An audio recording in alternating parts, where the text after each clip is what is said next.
Señoras y señores, muy buenas noches y bienvenidos a una nueva edición de Tierra Adentro, como todos los domingos a las 7 en punto de la noche, vía ATV+. Recuerden que este programa lo pueden ver en sus televisores, pero desde cualquier parte del mundo, simplemente ingresando a través de internet, de Google, a atv.pe, y la señal la verán en directo a las 7 de la noche, pero también cuando sale su repetición a las 9 de la noche y, por supuesto, ya a partir de mañana en nuestro canal de YouTube Tierra Adentro Perú. Oscar Díaz les da la bienvenida y los invita a acompañarnos a esta hora porque estoy seguro que será de interés para todos. Tenemos un menú bastante surtido y de eso vamos a hablar más adelante. Pero permítanme hoy empezar con un comentario editorial que es el siguiente. Amigos de Tierra Adentro, un grupete de fanáticos ultraderechistas autodenominado La Resistencia viene acosando e insultando en sus casas a dos de los periodistas más equilibrados y decentes de la prensa peruana, Rosa María Palacios y Gustavo Gorriti. Podemos coincidir o no con ellos, pero eso es una realidad. A ellos les gritan a voz en cuello y con parlantes desde caviar hasta terrucos.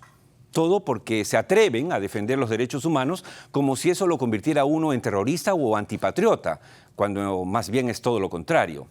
Lo más indignante de este caso no es la brutal intolerancia y estupidez que exhiben estas personas, sino que las fuerzas del orden no hacen nada para proteger a nuestros colegas que no le han hecho daño a nadie y que no merecen de modo alguno la bestial arremetida de la resistencia, que con razón algunos han rebautizado como la pestilencia, y no precisamente porque huelen mal, ¿no es cierto?, sino por la tosudez, el racismo, la xenofobia y el clasismo representado en su peor expresión por este grupo que se ha convertido en una verdadera peste que amenaza con lo poco de civilización que parece quedarle a la sociedad peruana. No seamos indiferentes ante este flagrante atentado contra el derecho a la tranquilidad de Palacios y Gorriti. Hoy son ellos, pero mañana puede ser cualquiera de nosotros, salvo mejor opinión. Y justamente sobre lo que acabamos de tocar nos enteramos que ha ido gente, ahora del otro extremo, fíjense en coincidencia, a gritar y a romper la tranquilidad, invadiendo realmente la zona de la casa de la congresista Tudela. O sea, de ninguna manera podemos aceptar este tipo de actitudes y justamente a eso me refería con el comentario de hoy. Bien, vamos de inmediato a tener la entrevista central que llega gracias a Viceversa Consulting. Las empresas de hoy necesitan mantener buenas relaciones con las comunidades y reducir los posibles impactos ambientales de sus operaciones. Por eso y para eso, desde hace 22 años, Viceversa Consulting gerencia soluciones.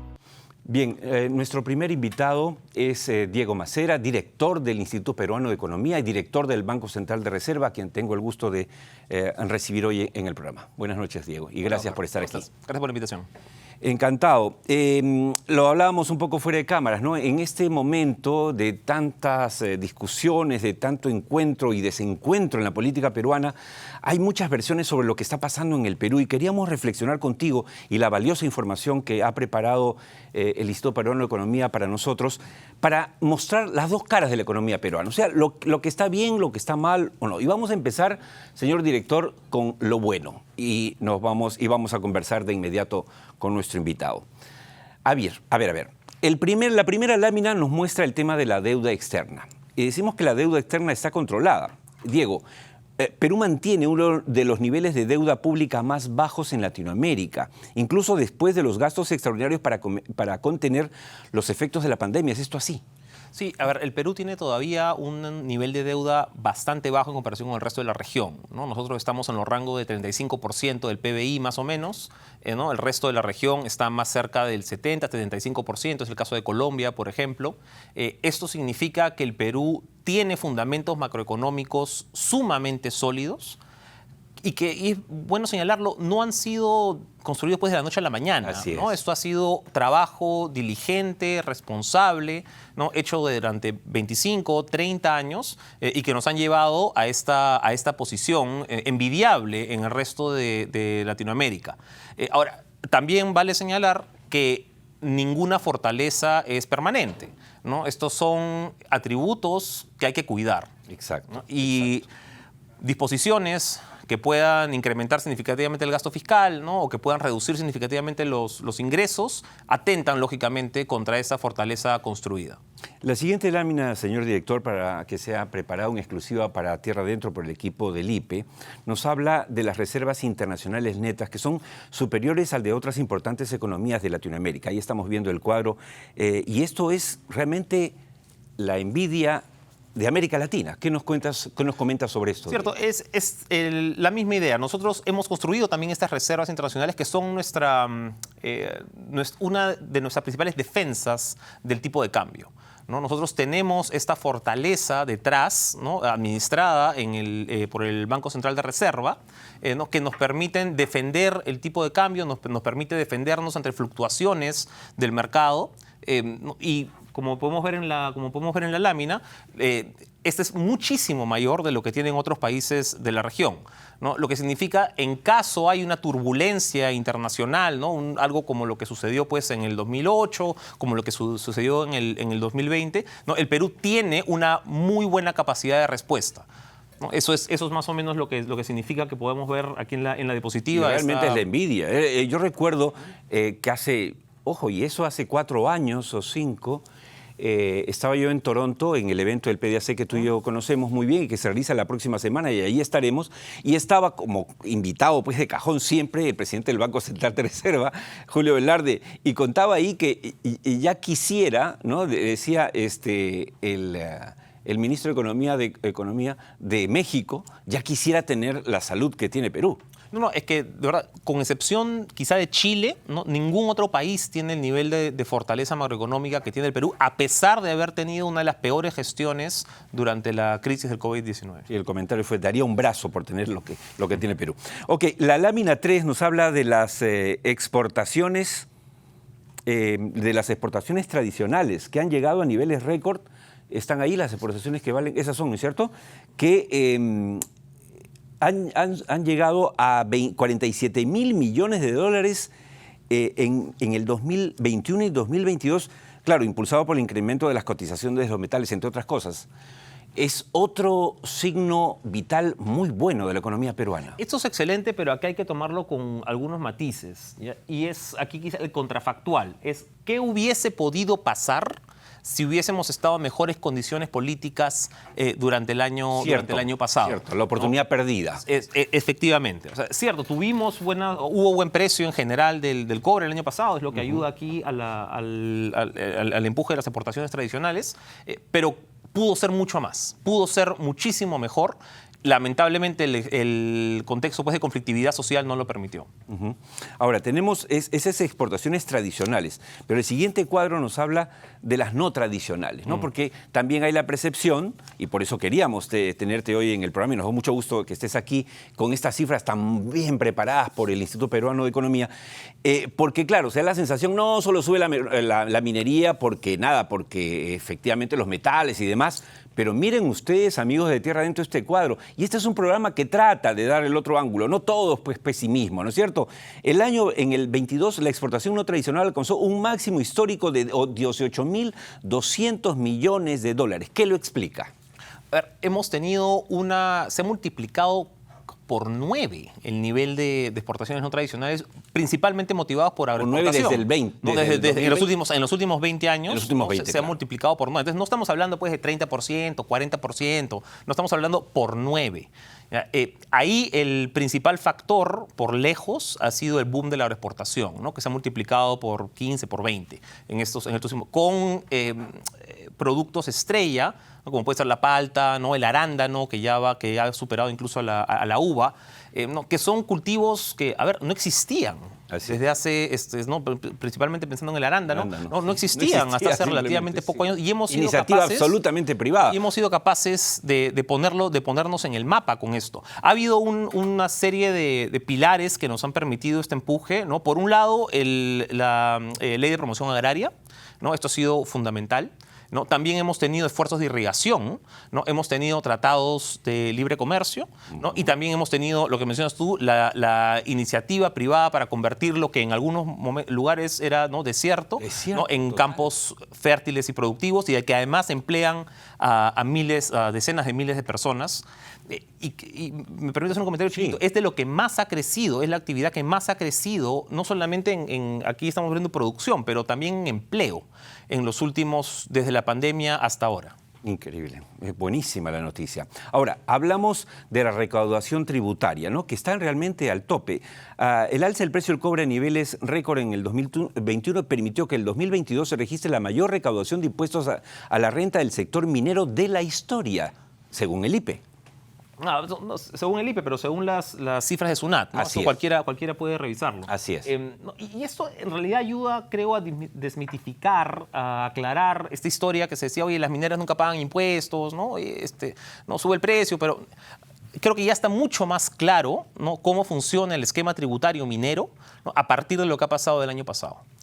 Con esos precios ¿no?, por encima de $4 la libra en el cobre, se ve de forma transparente, ¿no?, cómo funciona el esquema progresivo, ¿no? Mientras mayores utilidades hay, mientras mayores márgenes operativos existen, mayor carga se le pone a la empresa minera, ¿no? Y eso es exactamente lo que hemos visto reflejado acá. Entonces, yo esperaría, ojalá con algo basado en evidencia, ¿no?, que de aquí en adelante las personas que quieran decir, oye, la minera no paga impuestos, puedan nada más ver este gráfico y decir, oye, ya, y zanjamos la discusión ahí. Claro, y por eso es que te hemos invitado, para hablar de datos duros. Entre paréntesis, tú sabes que el hermano país de Panamá pues está en un problema muy serio, ¿no?, con la empresa minera Panamá de First Quantum, que también opera un proyecto en el Perú.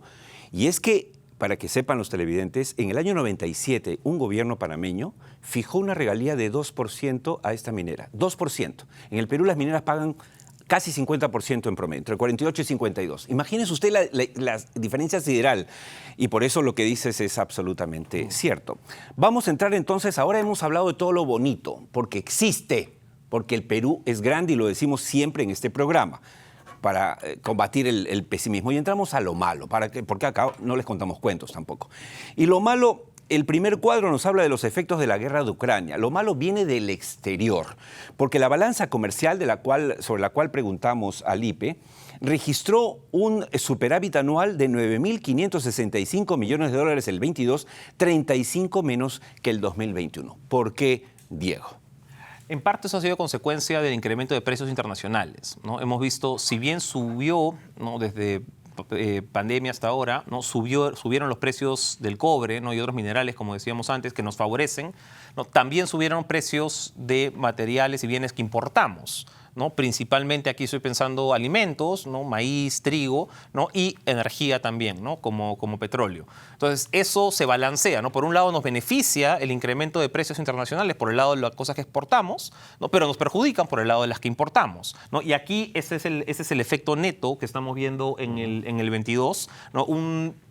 Todavía tenemos una balanza comercial positiva, pero ya no tan buena como la que teníamos en el 2021, principalmente por el tema de incremento de precios internacionales de alimentos y energía. Claro, aquí el apunte y la reflexión para el gobierno, para los parlamentarios a la hora de analizar la cosa económica y política es que no estamos aislados del mundo, o sea, todo nos afecta y por lo tanto si nosotros tenemos ventajas comparativas y competitivas como las que tenemos en realidad, incluso gracias a la guerra en Ucrania, que es algo terrible, como por ejemplo el incremento de la demanda del cobre y todos los metales que producimos nosotros, el gas y el petróleo, debido a la decisión de los países grandes de acelerar la transición energética, ¿no es cierto?, el cambio de la matriz energética, no podemos desperdiciar eso, como tú lo decías hace un momento. No, y además hay que tener respuestas inteligentes ante estas coyunturas internacionales de las cuales no nos podemos aislar, ¿no? El Perú es un país relativamente pequeño en términos económicos, integrado al mundo, ¿no? Y los vaivenes internacionales, las olas, nos van a golpear, ¿no? Algunas nos empujarán para bien, otras nos empujarán para mal, ¿no? Pero tenemos que tener respuestas inteligentes a esto, ¿no? No podemos caer en recetas ya demostradas fracasadas, ¿no? Control de precios, ¿no? Suben los precios, oye, control de precios, ¿no? No limitamos acceso a salida de capitales, cosas de las cuales algunos empiezan a hablar de nuevo, pero que son y se han demostrado recurrentemente como pésimas ideas. Totalmente, probadas en el mundo, no hay ciencia oculta ahí. El siguiente tema es la inflación, un tema, todavía tú sabes, Diego, y lo conversamos siempre, y de hecho tú lo debes conversar permanentemente, estamos todavía con el tramo inflacionario de los años del primer gobierno de García y todo lo que pasó, ¿no? Entonces hay mucho miedo y cada vez que aparece algo de inflación la gente salta. Pero descríbenos por favor el siguiente cuadro que nos habla de que ha habido un repunte de la inflación en enero. ¿Por qué está pasando esto? La expectativa es que ya debemos haber llegado al pico inflacionario en los últimos meses, ¿no? Se esperaba un enero y febrero también de repente medido interanual un poco más alto de lo que habíamos tenido en meses anteriores por efecto base, no es un tema estadístico básicamente, ¿no? Comparando con el año pasado, pero la expectativa, ¿no? Tanto nacional como a nivel internacional es que los precios van a empezar a caer, ¿no? Cuando uno compara interanual sobre todo, ¿no? A partir de marzo de este año, ¿no? La expectativa dentro del Banco Central es regresar al rango meta de inflación, ¿no? Que está entre 1 y 3% hacia finales de este año, ¿no? El mercado está en 4%, un poco por encima del 4%, pero en general el mensaje acá tiene que ser tanto el Banco Central peruano, ¿no? Como los bancos centrales del resto del mundo están esperando una caída sostenida de la inflación de aquí a los siguientes meses durante el 2023. ¿El año pasado cerramos con qué inflación? 8,5%, un poquito más de 8,5%. 8,5%. Un poquito más de 8,5%. Pero este año se dice que podría en el 23 llegar a 3,9%. ¿No es demasiado optimismo? El mercado está pensando un poquito por encima de 4, ¿no? El Banco Central aspira a llegar a regresar al rango meta, ¿no? que es entre 1 y 3%. En realidad, estos son escenarios sumamente inciertos. Sí, claro. ¿No? En realidad, el mundo fue cogido en sorpresa en este contexto de inflación alta mucho más larga de lo que habíamos anticipado. En realidad todo el mundo esperaba una inflación transitoria, no fue el caso. Entonces aquí hay que tener mucho cuidado en tratar de especular hacia dónde va. Pero el consenso, como decía, es que esto debería empezar a caer en los siguientes meses. De acuerdo. Entramos a la parte última, que es lo feo. Hemos hablado de lo bueno, lo malo y ahora lo feo, lo que realmente preocupa. Y el primer cuadro nos habla, amigos, de tierra adentro, de la conflictividad y el desgobierno, y que están pasándonos la factura. En el 2002, Perú creció 2,7% menos que el promedio de Latinoamérica por primera vez en 18 años. ¿Por qué? Eso es un punto bien importante, ¿no? Decías, primera vez en muchísimo tiempo que el Perú no logra tener tasas de crecimiento mayores a Latinoamérica, con excepción del 2020, ¿no? El 2020 es un escenario atípico, excepcional, ¿no? Sí. Pero fuera del 2020 es la primera vez que no logramos crecer. Eso tiene varios componentes, pero si uno tuviera que señalar quizá el principal, es el deterioro de la confianza empresarial que se instaló en el Perú a partir de, las mediciones marcan abril del 2021.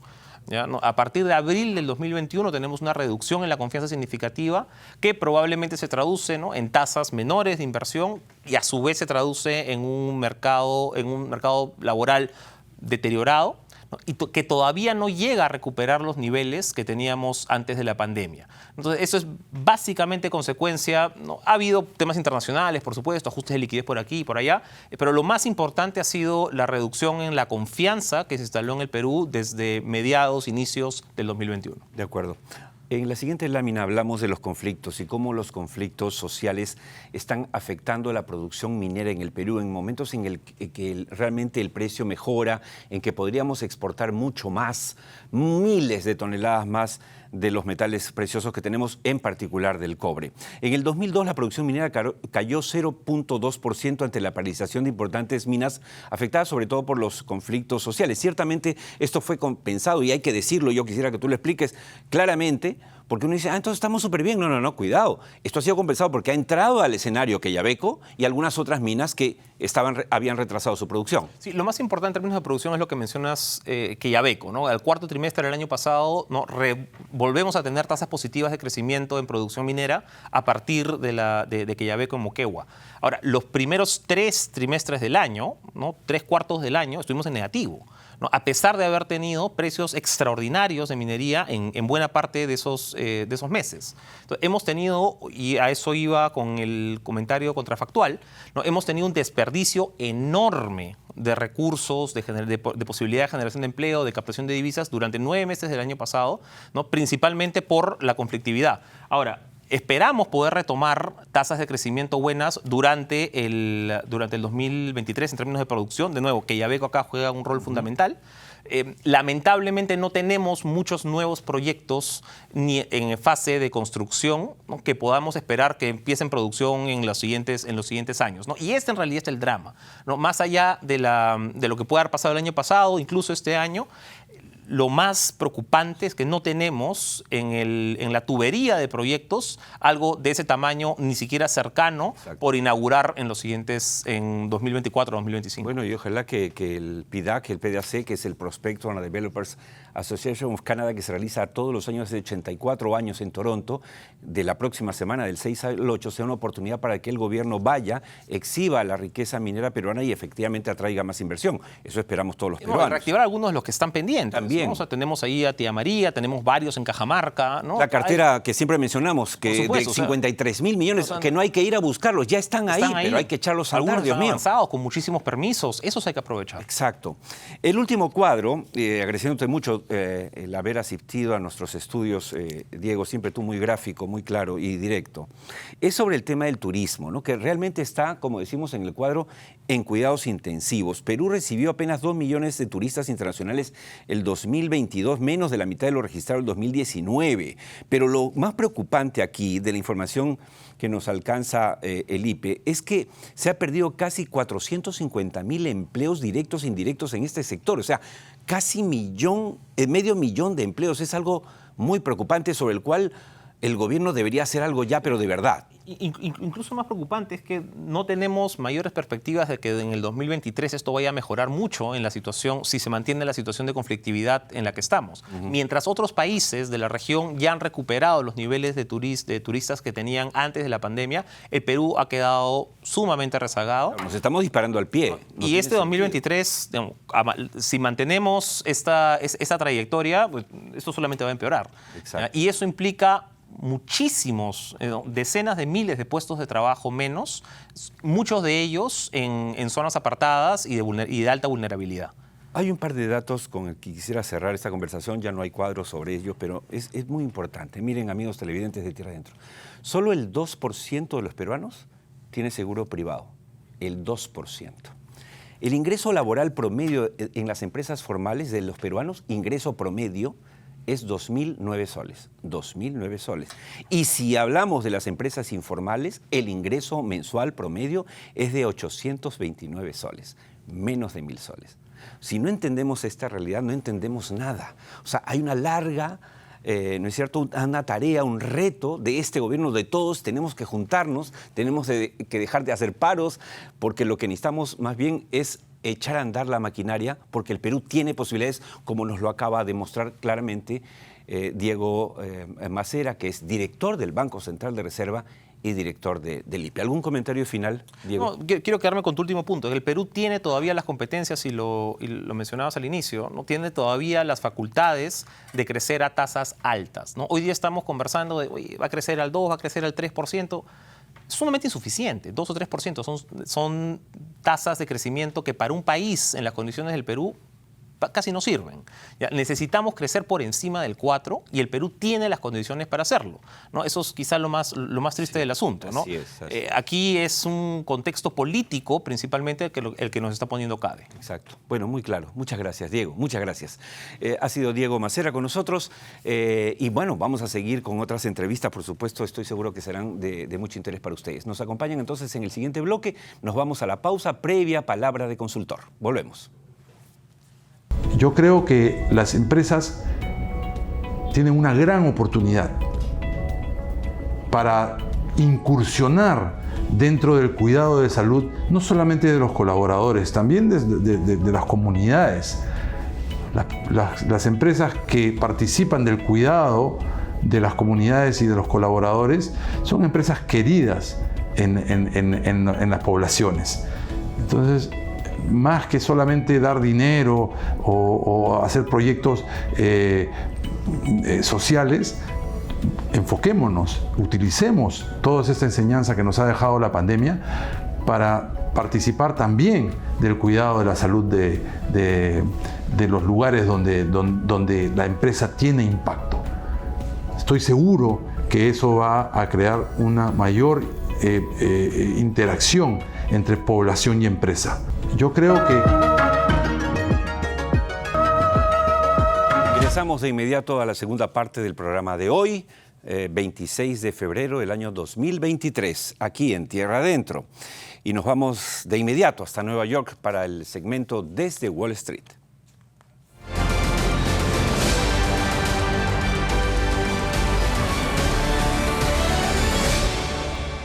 Y ya está con nosotros, como todos los domingos, a esta hora, desde Wall Street, José González, gerente asociado de GSG Advisors. Buenas noches, José. Temperatura, por favor, en Nueva York. 8 grados centígrados. 8 grados, está calentando, muy bien. Sí. Bien, la primera pregunta. Esta semana se cumplió un año de iniciada la guerra en Ucrania, desde que las tropas rusas invadieran su territorio. De allí en adelante, el mundo ha sido testigo de la crueldad de la guerra, ¿no es cierto?, que es absolutamente injustificada. Al cumplirse 12 meses, ¿cuál es el impacto económico de la guerra en Ucrania? Curiosamente, Oscar, y esa es la discusión que se ha tenido toda esta semana en los Estados Unidos, tanto en los programas políticos como en los programas financieros, ha sido menor de lo esperado. Es decir, hay que entender también que la guerra en Ucrania coincide con la pospandemia y tratar de diferenciar cuáles son los efectos de la una y de la otra, pero la economía global ha demostrado una resiliencia y flexibilidad que no se esperaba. De ahí que el Fondo Monetario Internacional acaba de mejorar, marginalmente, pero mejorar sus perspectivas de crecimiento para este año. Y un efecto importante, si te acuerdas que lo conversábamos hace meses cuando empezaban las hostilidades, el precio del gas en Europa, que subió 400%, está por debajo de los niveles en los que estaba cuando se iniciaron las hostilidades. Es decir, ha perdido toda esta ganancia especulativa. Y el petróleo está por debajo, si bien por encima de niveles históricos, en $87 el Brent está por debajo de los 130 y tantos dólares a los que llegó en el pico de la hostilidad. Por un lado, Rusia crece, Inglaterra no, pero ¿por qué crece Rusia? Porque sigue vendiendo gas y petróleo a China, India, Turquía y tiene relaciones con Irán. Hay una desaceleración europea producto de la crisis energética. Noruega y Estados Unidos asistieron a Europa en la provisión de gas, que ha evitado que el crecimiento sea peor de lo esperado.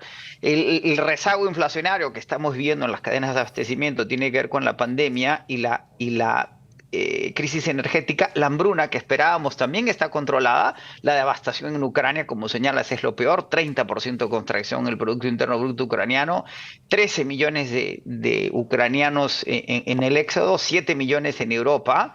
La pregunta ahora es la continuidad del conflicto. ¿Nos vamos a un conflicto por un año más, por lo menos, o más? Y si cae o no Putin, ¿cuáles son las voluntades de ambos lados de continuar una guerra prolongada? Balance. Particularmente para economías como la peruana, lo que ha hecho el conflicto es acelerar una serie de procesos que ya se veían venir. Y la crisis energética subraya el cambio en las políticas, en la geopolítica, en la geoeconomía global, subraya la necesidad de acelerar la transición energética y privilegia el rol de los países que tienen metales y minerales críticos como el Perú. Claro.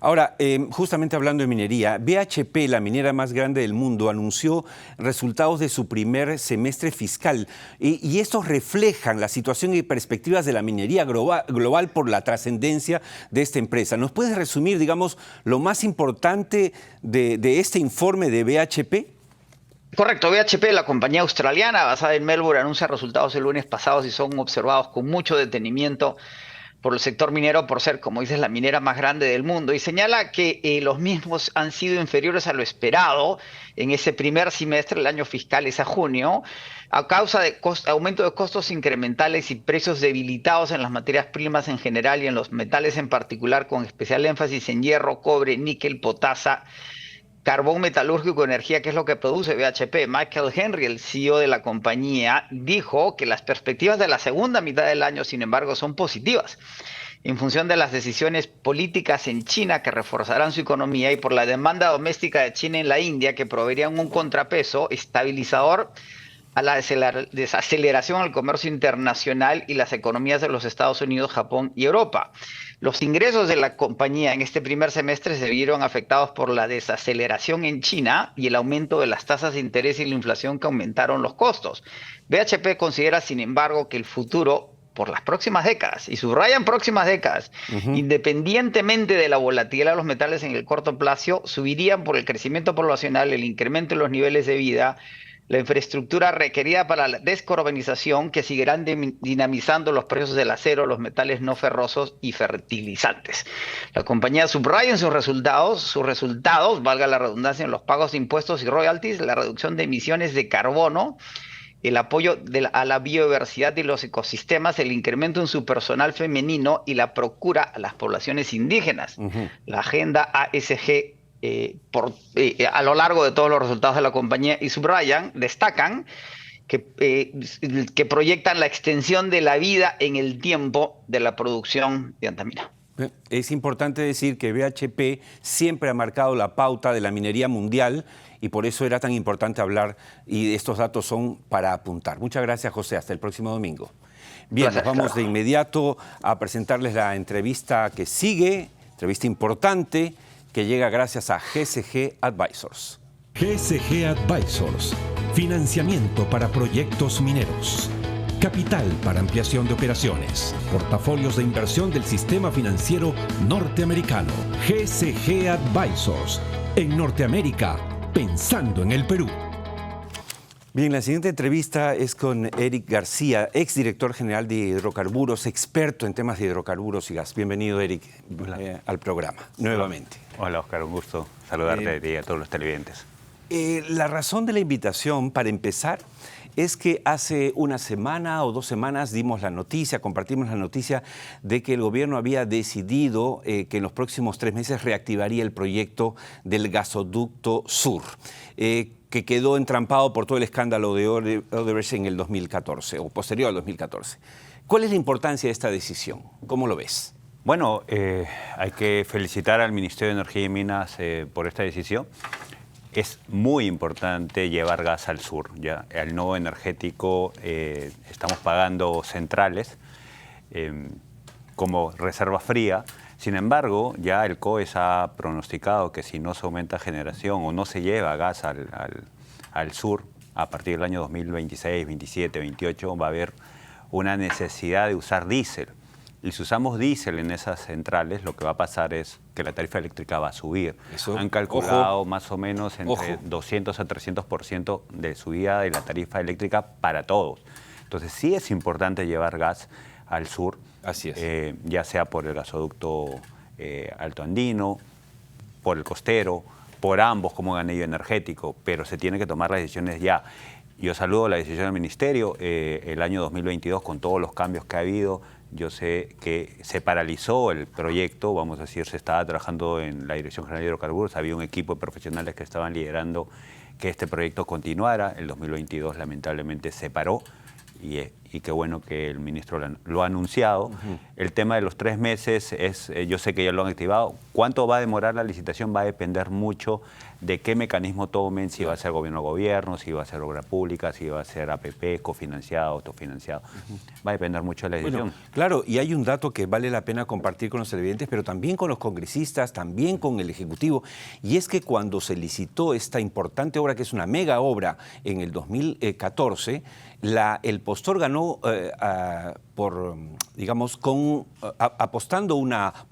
comprometiendo una inversión de más de $7.000 millones, que era la construcción misma del gasoducto y su cuidado y operación durante 30 años. Es decir que, muertos heridos, estaríamos hablando de una inyección, de una inversión posible en el Perú de alrededor de 5.000 millones de dólares ahora. O sea, es algo que ya tenemos ahí. En realidad es increíble no poder aprovecharlo. Es con lo que hablamos en el primer bloque que has escuchado con Diego Macera. O sea, tenemos oportunidades. Ya quisieran otros países de Latinoamérica tener todo lo que tenemos nosotros sobre la mesa. La cuestión es echar a andar la cosa. Sí, es tomar la decisión, ¿no? Hay bienes del gasoducto que sí se tienen que valorar.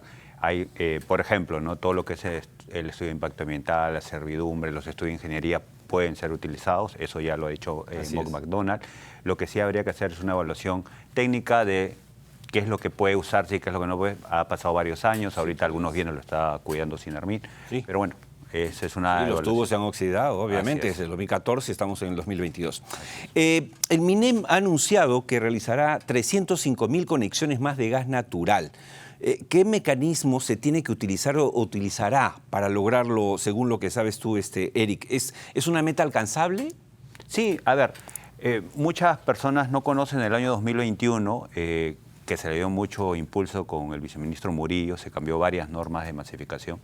Se logró, Oscar, más o menos 300.000 conexiones nuevas. O sea, no estamos hablando de cosas que no se pueden realizar. No es un imposible. No, no es un imposible. El año 2022, lo que pasó fue... Sí, no, se frenó en seco muchas cosas. Claro, claro. Pero ¿qué es lo que se tiene que hacer, no? Es impulsar y educar un poco a la población de los beneficios del gas natural en el hogar, ¿no? Durante muchos años el beneficio solamente ha sido cocina. Y la cocina es lo más ineficiente de gas para un hogar, claro, ¿no? Ahorro máximo 20 soles. Sin embargo, si tú le pones el gas para la terma, el ahorro sube 80, 100 soles. Estamos hablando 400, 500% más de ahorro, ¿no? Y si eso comenzamos a difundirlo, vamos a tener muchas familias que se van a querer pasar. Hay familias, Oscar, aunque no lo creas, que tienen posibilidad de conectarse y no se conectan porque no entienden qué tanto le pueden ayudar en calidad de vida y en ahorros, ¿no? Mucha gente ha pensado que es solamente para tema económico y no. Imagínense a las zonas altoandinas. Se cambió el esquema para 3 puntos para llevar calefacción. El 2022 otra vez lo redujeron de 3 a 2. Entonces ha habido muchas cosas que en vez de avanzar lo han retrocedido. Yo no entiendo, tú sabes, la desidia de todos los gobiernos sobre la masificación del gas, un tema que te preocupa tanto y que a mí también me preocupa. Hay zonas del Perú, y estoy seguro que los televidentes, algunos viven en estas zonas, que tenemos, me incluyo, el gas domiciliario. Y el ahorro en energía eléctrica, en gas, es pues tremendo. O sea, baja de 600 lo que gastabas a 100.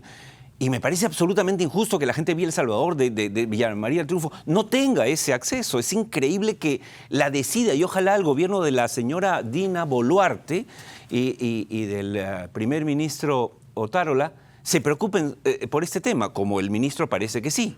Sí, o sea, acá lo que falta es que todos empujemos el barco a la misma dirección, ¿no? Por ejemplo, ¿qué es lo que falta en Lima, ¿no? En Lima se ha avanzado bastante en red, falta la zona que le llaman las laderas o los cerros, ¿no? Ahí se tiene que actualizar el marco normativo. Sin embargo, yo sé que ahí el Sinarmin tiene que colaborar con soluciones, han puesto algunos requisitos un poco extremos, que eso también haría que no se lleve de una manera rápida. Hay un potencial más de 300, 400.000 familias que se la podría llevar en Lima y Callao. ¿Y por qué, Oscar? Es importantísimo Lima y Callao para el tema de la masificación, porque Lima y Callao concentra el 50% aprox de la demanda de GLP a nivel nacional.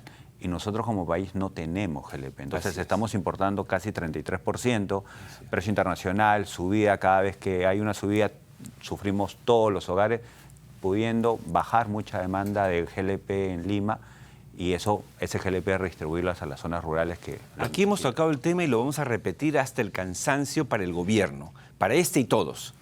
Si nosotros llegamos a aumentar la producción de petróleo, de gas, masificar, lo que vamos a lograr inmediatamente, señora Dina Boluarte, por favor, que le digan sus ministros, es bajar los precios y eliminar la cantidad, los miles de millones, que son algo de 20.000 millones anuales que gasta el Perú para traer combustibles del exterior.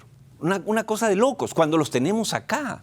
Pero el otro tema es el Vale FICE. Se ha inyectado 490 millones al FICE para masificación del gas. ¿Cómo debería esto implementarse, A ver, Eric, en tu experiencia? Importante. Esos 490 millones se debe destinar exclusivamente a construcción de redes. El esquema peruano es un esquema un poco lento. No a Vale FICE. No, Es construcción de redes. Es construcción. Okay, Y el tema de la construcción de redes, se hizo en el 2021 un esquema nuevo con las concesionarias y con los INARMIN. La ventaja del sector de hidrocarburos es que es un sector muy robusto. Entonces, el INARMIN tiene un tarifario, vamos a decirlo, un baremo de costos, y tú vas y volteas y le dices al concesionario, constrúyeme estas redes a estos costos de INARMIN. Si aceptas, construye bajo su dinero, y una vez que están habilitadas recién se le paga. Imagínate, ahí no va a haber obras inconclusas, claro. Los concesionarios apoyan. Entonces, esta inyección, que felicito al Ministerio de Economía y Finanzas, que es el que ha puesto... Esto se ha anunciado recién. Recién con el plan de Punche Perú, me parece muy bueno. Lo que se necesita ahorita es articulación, y que los INARMIN también ponga su granito de arena, ponga más personal y que esto corra, porque mientras más redes existan, más usuarios van a poder acceder al gas natural a nivel nacional. La concesión del sur, Tacna, Moquegua, Arequipa, que administra, digamos, el MEF de alguna manera, porque es presupuesto público, ¿cierto? Actualmente, por reglamento, lo tiene el Ministerio de Energía y Minas, que le dio la administración a Petroperú. Ya, ¿y qué pasa con esta concesión? Bueno, lo que sucede es que, lamentablemente, con tantos cambios que ha habido últimamente en Petroperú, no ha avanzado los compromisos que tenía que avanzar. Si tú ves, Oscar, cómo ha evolucionado los usuarios a nivel nacional, todas las regiones han crecido menos Tacna, Moquegua, Arequipa, que lo tiene Petroperú. Siguen los 12.500 que tenía hace 3 años, siguen en los 2.000. Ahora que se ha inyectado dinero y ya se tiene el mecanismo, lo que se tiene que hacer es, espero yo, que con la nueva gestión de Petroperú ponga a profesionales que conozcan el gas natural, que lideren y que asuman este mecanismo que ya se usa en las demás concesiones para poder impulsar el desarrollo de redes en beneficio de todos los peruanos, ¿no? Al menos de la región del sur, ¿no? La masificación del gas en el transporte es fundamental, ¿no? Se ha construido la primera estación de GNL, de gas natural, pero no opera. ¿Cómo es esto? Se inaugura y no opera. O sea, por favor, no opera si no se inaugura, pero ¿para qué lo inauguras, Dios? Cuéntanos, ¿qué está pasando? Eso no puede ocurrir en el país, ¿no? A ver, el año 2021, en julio, se sacó la norma para poder construir ya grifos a GNL, para los usuarios GNL, gas natural licuefactado, que es exclusivamente para buses y transporte de carga pesada, por la autonomía que tiene, tiene más de 1.200 kilómetros de autonomía. Que también sería otro beneficio para bajar los costos de transporte de los productos. O sea, todo el mundo se beneficia. Esto lo puntualizo siempre. Amigos, no estamos hablando de beneficiar a 4 empresarios. Acá nos beneficiamos todos, lo que están viendo en el programa, todos, absolutamente. Y ahí te falta algo. ¿Saben qué beneficia más al Perú? Todo el dinero que destinamos al Fondo de Estabilización de Precios de Combustibles, que es dinero de todos nosotros, de la caja fiscal, que inyectamos, pero no para bajar, Óscar, es para estabilizarlo. Cierto. Entonces, si nosotros tenemos productos tipo el gas natural que nos ayudaría a bajar importaciones, como tú dices, nos ahorramos esa plata. Nos ahorramos ese dinero. Ahora, ¿qué pasó con esta norma? La norma ya corrió, o INARMIN ya supervisó, todo ha estado bien, grifo autorizado, pero faltan 2 cositas, ¿no? El administrador del sistema, la norma dice que no puede ser COFIDE, hasta ahorita lo es, porque no es una entidad especializada, debería ser un privado, podría ser la Asociación de Grifos, por ejemplo, ¿no? Que impulse el tema del gas. Buena idea, vamos a hablar con el presidente de AGES. Y lo otro también es el tema de que los directores o los funcionarios del Consejo Supervisor deben ser por 4 años, ¿no? Y que sepan de gas. Lamentablemente siguen siendo los mismos directores, que tienen mucha rotación los funcionarios públicos. Entonces, esas 2 cosas no han permitido que se implemente todos los mecanismos ya en los sectores, tanto en Produce y en el MTC. Entiendo que Produce ya lo superó, entiendo que en esta semana el MTC también lo supera, y eso que va a permitir poder ponerle el chip a los camiones que están comprados y que puedan ir al grifo a cargar. Porque el grifo está operativo, listo, y hay GNL, y hay carros. ¿Qué falta? El chip. Esperemos que esta semana se arregle y que tú puedas en la próxima semana anunciar esa buena noticia. Hay una cosa interesante, y es que creo que lo hablamos aquí, claro, con Carlos Gálvez y Rolando Guzquiz hace 2 semanas, y es que tenemos ahora un ministro que ha sido gerente de Talara en Petroperú, conoce y estamos a cargo, está en la cabeza de Petroperú y en la cabeza de Perú Petro, gente que conoce el sector. Es decir, digamos, se han alineado los astros, ojalá que puedan trabajar en conjunto y puedan llevar a la práctica varias de las cosas que hoy has planteado y que son para beneficio de todos los peruanos. Te agradezco mucho que hayas visitado nuestros estudios nuevamente y espero tenerte más seguido, por supuesto, Eric. No, de qué, Oscar, un gusto siempre venir a tu programa. Gracias por enseñarnos un poquito más sobre la masificación del gas y lo que le conviene al Perú. Nos vamos al corte, al último del programa. Venimos con algo muy interesante que les va a gustar, pero nos vamos con nuestro segmento Volver al Futuro.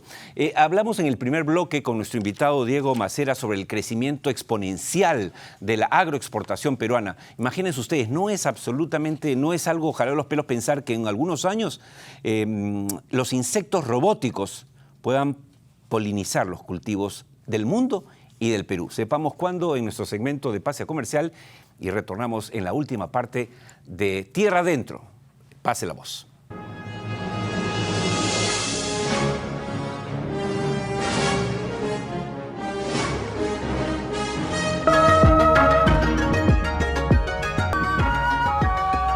Amigos, todas las semanas, todos los lunes en las tardes, hay un podcast que ustedes pueden ubicar en YouTube o Spotify. Es Cara y Sello.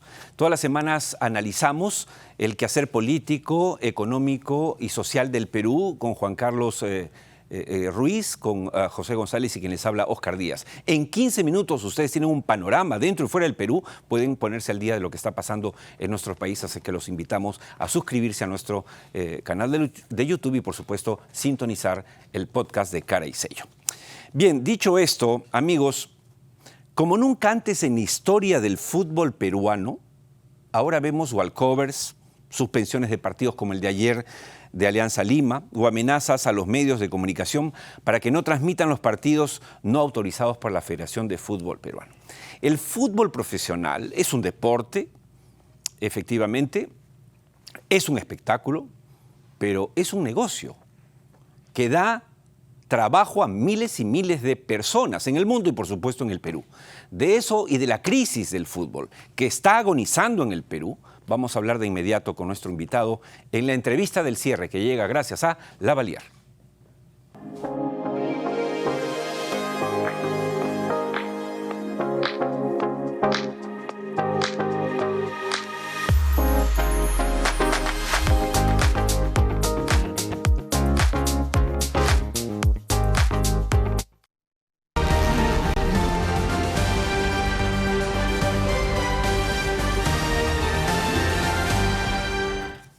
Para hablar de la situación crítica del fútbol profesional del Perú, que está al borde del abismo, hemos invitado hoy a Gino Pomar.